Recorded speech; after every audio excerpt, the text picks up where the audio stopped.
Garden rich কাণ্ডে পুলিশের জালে মূল অভিযুক্ত শেখ সুহান সহ বেশ কয়েকজন। শেখ সুহান গার্ডেন রিচের হরিমোহন ঘোষ কলেজ চত্বরে গুলি চালানোর ঘটনায় মূল অভিযুক্ত।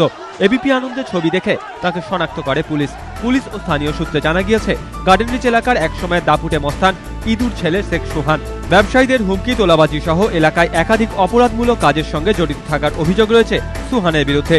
পুলিশ সূত্রে খবর, তৃণমূলের স্থানীয় নেতাদের একাংশের সঙ্গেও সম্পর্ক ছিল সুহানের। পুলিশ সূত্রে আরও জানা গিয়েছে, শেখ সুহানের কাকা ইবনে একজন সক্রিয় তৃণমূল কর্মী।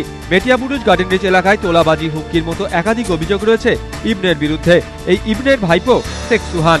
ধৃতদের গ্রেপ্তারের পর তাদের জেরা করেন লালবাজারের গোয়েন্দা বিভাগের গুন্ডা দমন শাখার অফিসাররা।